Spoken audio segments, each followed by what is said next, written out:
So now we're finally awake and we are... Alright, so finally awake and heading to the gym. It's time to get this workout on and I feel pretty good. Full, ate a lot of food yesterday, but we're still gonna do a full day of eating today.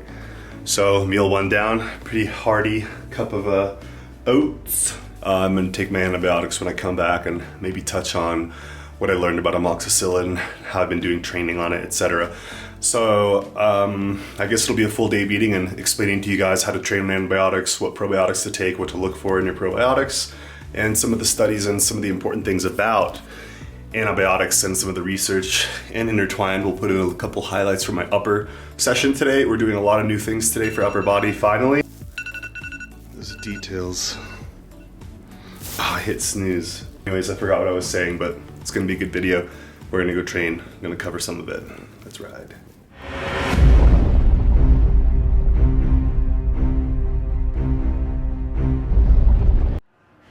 Made it to the gym.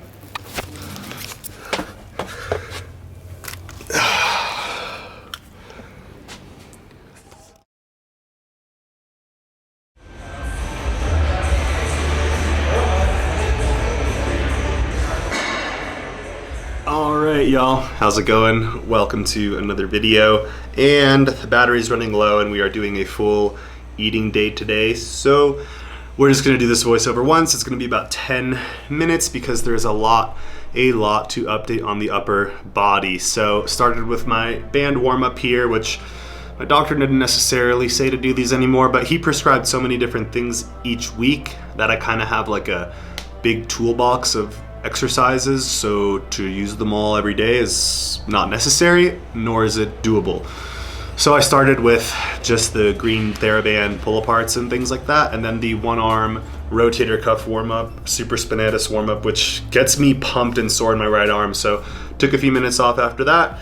And today was the first official upper session where I went past like 30 pounds on the presses, so it's Thursday. I trained pretty hard on Monday. I actually didn't even realize it was so soon. I probably would have taken it even easier, but Monday I saw my physical therapist and he pushed me.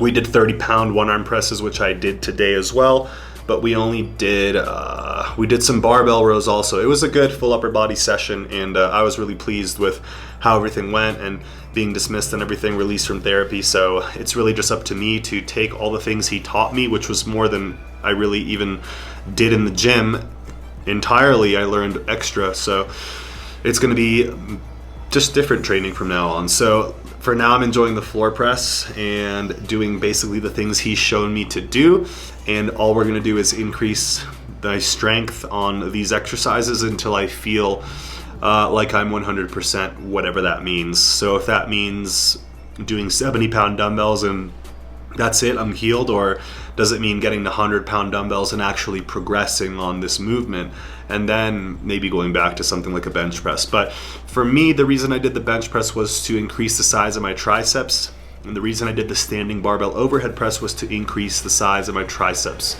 by having more load. So once I'm doing standing barbell overhead press and progressing on that, I really won't be worried about my triceps because that's as much as they need.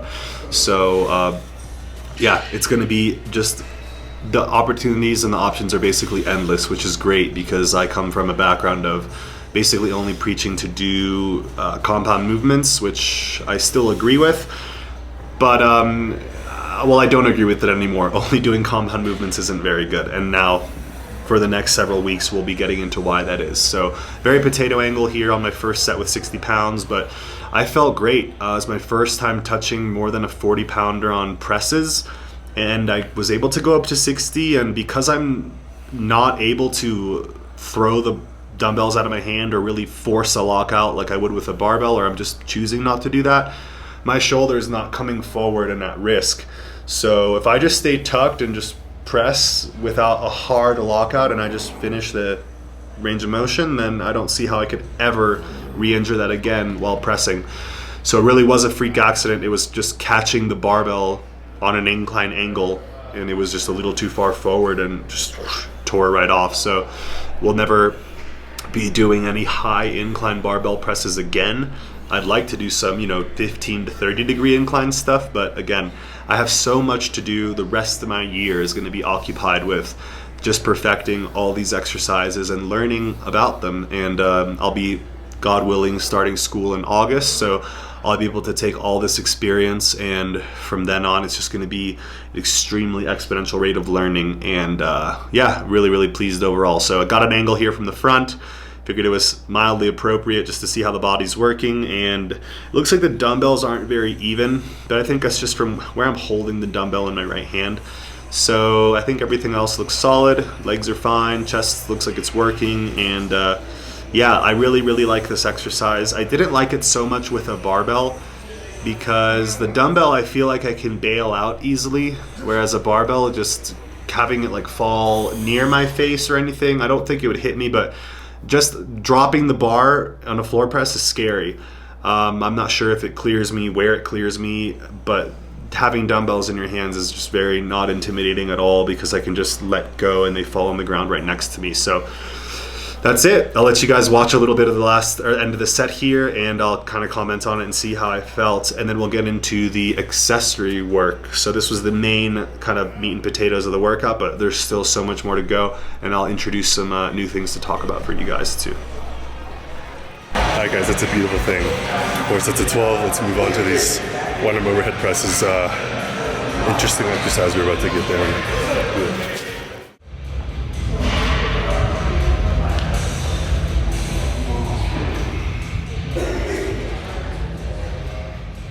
Okay, and I'm really excited to introduce this exercise to you guys. So this angle's perfect.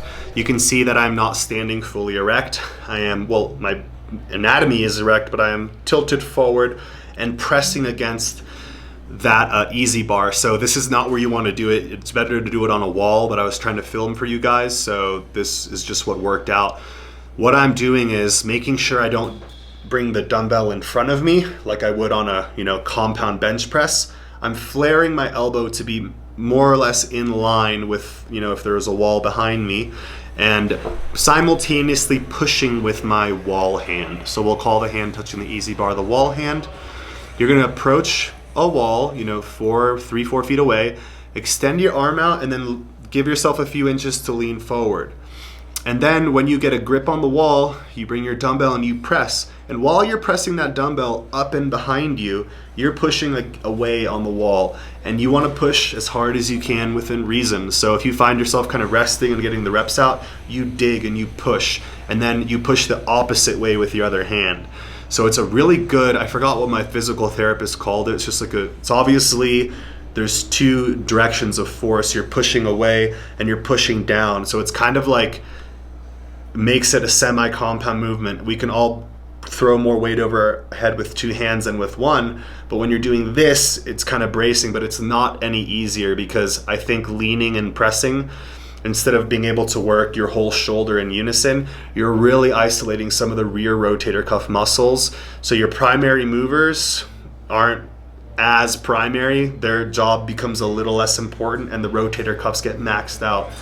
So very interesting exercise, and I highly recommend it. I have one of my clients trying it now, and I hope it works for her because it feels really good. So it's a good way to keep the weight down. Not that I'm thinking of that, but my shoulder's just toast. Ever since it's been injured, I've rested it. And then on Monday in therapy, we pushed it. And then I squatted my ass off on Tuesday, took a day off, and then today we pushed it again. So I'm gonna probably throw some ice on it just to get my mind off of what I feel, because I can just feel like it's just so hypersensitive in there.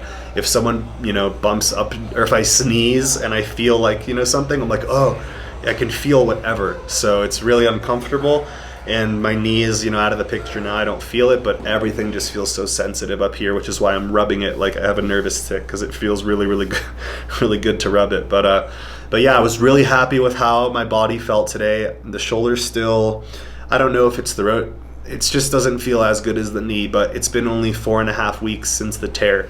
So I'm hoping by week 6, I'll have all the confidence that I have with my knee. As you guys can see, when I squat, I still don't go to 300 pounds, and I'm not doing things that are super heavy or going as deep as possible, but I'm confident. So I'm waiting for that confidence and doing what I can to get there with the upper body. And when I'm there, no, I won't be in my strongest and I won't be benching 250 or 275. But when I have that confidence, I'll be able to train how I want to. So I'm gonna keep eating big for you guys and keep training hard, and hopefully we can make something out of this physique that's been trying to break down on me. So it's nice to talk to the camera after this workout and gather my thoughts. And hopefully you guys enjoy this video and all the eating. I will try to put timestamps that are very obvious in the video so that you don't get too bothered, or I might make it just 2 parts and make the eating part second or something like that, but I'll figure it out. We're gonna keep going on this voiceover though. So that was it for the pushing. I did the warm-ups and the press. That's all the 2 presses, that's more than enough. And then I did 3 working sets on the lat pull downs and 3 working sets on the shrugs.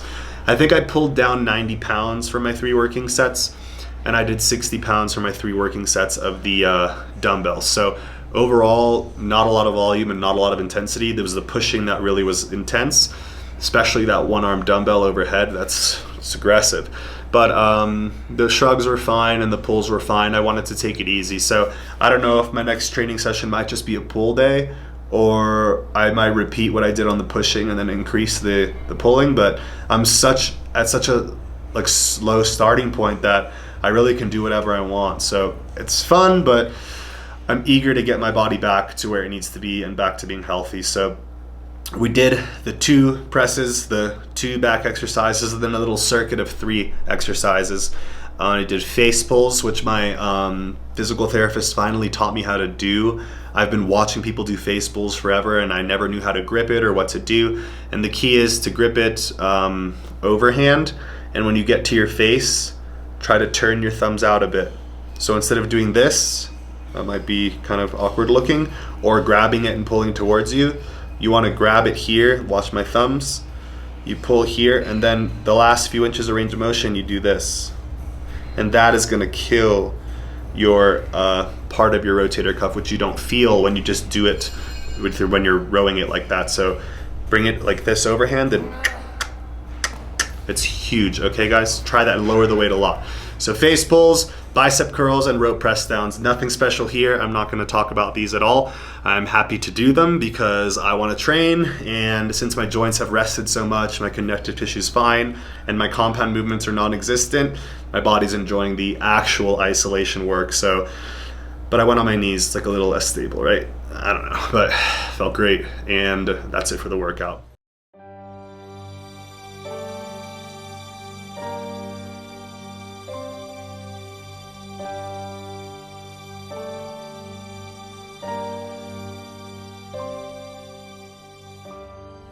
Okay guys, and before I ride out, I just want to quickly talk about these Turkish get-ups. Now, my physical therapist taught me this on Monday, and this is me trying to learn how to do these. So the first step, which I'm doing now, is to basically get off the floor on your elbow, and then you're going to come up onto your hand. And after you come up onto your hand, you do a bridge, and you have to keep a 45-degree angle with your legs, swipe your leg under, straighten your leg, stand up, and it is very, very challenging, especially for someone healing a torn rotator cuff. But actually that went really well. I thought I was gonna have to talk over it and chop it up, but that was a complete Turkish get up. So I'll shut up now. I'll put a couple highlights of it in. I did my repetition work through the whole exercise with like 13 pounds.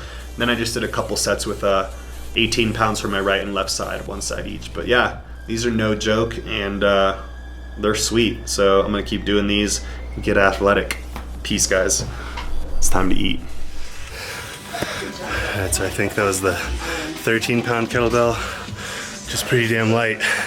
But we did 3 and 3 after a pretty intense workout, so I'm just gonna do rep work on each part of the movement with my right arm and with a little heavier dumbbell. So I'll probably do 2 or 3 sets of each position. It won't take a few minutes, a little heavier, and we'll cut it there. So, yeah.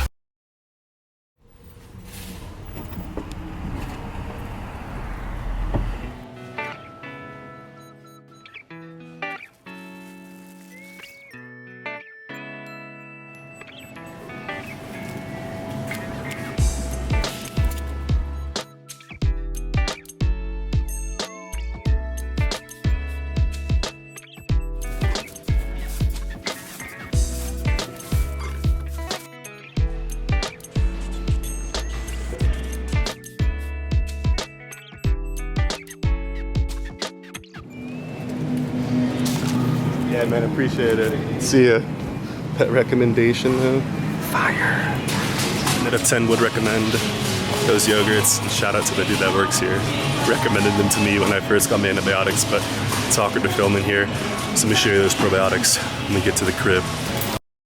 So the first thing I did when I got home, without waiting at all, is get my GHRP2 in, and then 18 minutes to cook this rice. And got some beef for a later meal, but we're gonna have a nice lean chicken and rice meal right now, post-workout, so let's do that.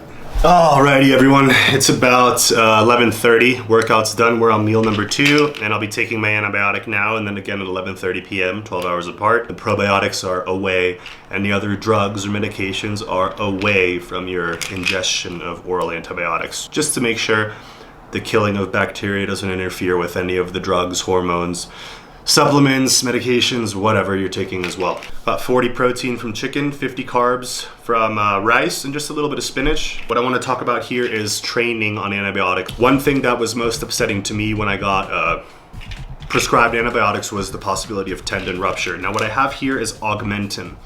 And Augmentin is 875 milligrams of amoxicillin.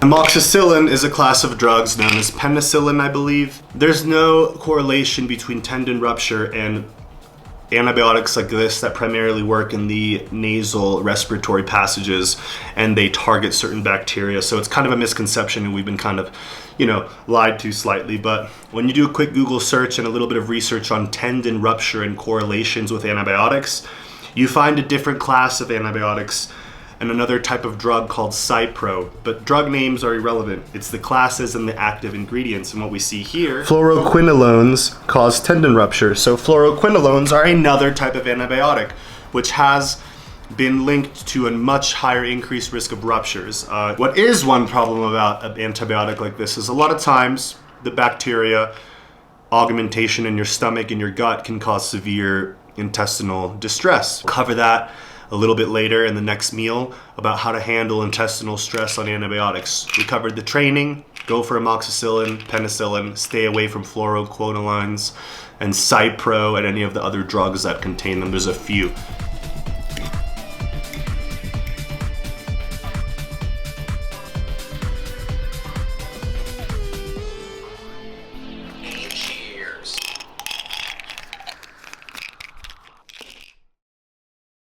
Whoa, too good. It's the song from my posing video, but let's take these.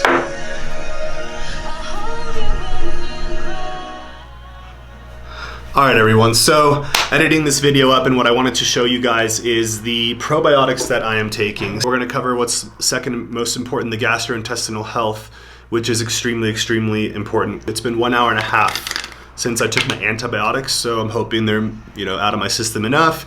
This probiotic, I'm going to take this dose, and another dose later will be my 3rd dose. I took it in the morning with breakfast, didn't show you guys that. You want to look for in a probiotic. The issue is there's a million probiotics at the store. Now there's a couple things that I found that are pertinent to having proper digestion. I'll explain to you guys why we're taking this on an empty stomach away from the antibiotics in hopes that we can have the right gut bacteria and keep digesting our foods and not crap our pants. S. boulardii, that is the first ingredient you see there. Lactobacillus rhamnosus. Now what are these two things to do? Well, the boulardii one is to control a yeast overgrowth problem that can be caused by antibiotics. And the other one is the rhamnosus one, which is, with quick research I found, to be anti-diarrheal. So that's not necessarily a good thing. If your body wants to go to the bathroom, you shouldn't force it to stop. But this is not a drug. This is simply something to assist in digestion, assist in your intestinal tract's performance and health and balance. So if it keeps you from having diarrhea, I would imagine that's from a good thing and not from some sort of crazy constipating drug or anything like that.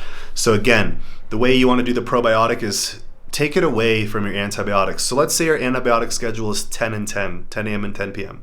If you're up early enough, take a probiotic. And then in between your two antibiotics, 10 and 10, you take probiotics, say at like 2 p.m. and 5 p.m. It's very simple, guys. You take your antibiotics 12 hours apart, and just try to take the probiotics at least 60-90 minutes away from any pill, antibiotic pill, preferably several hours. But again, it's not about being perfect, it's about being consistent. And I have a few yogurts in the fridge. With my next big meal, I will enjoy a nice heavy meal and take down a probiotic yogurt as well. So not complicated, not worrying about overdoing it, not doing any more research other than we got the anti-diarrheal rhamnosus, controlling the yeast with Boulardi, and having some wonderful, wonderful Skier brand yogurt. So that's a wrap. I hope you guys can see. And it's almost time for this next meal. All right, and so meal number 2, we're gonna have a plain, awesome yogurt and 91% beef, some pasta, and sauce. So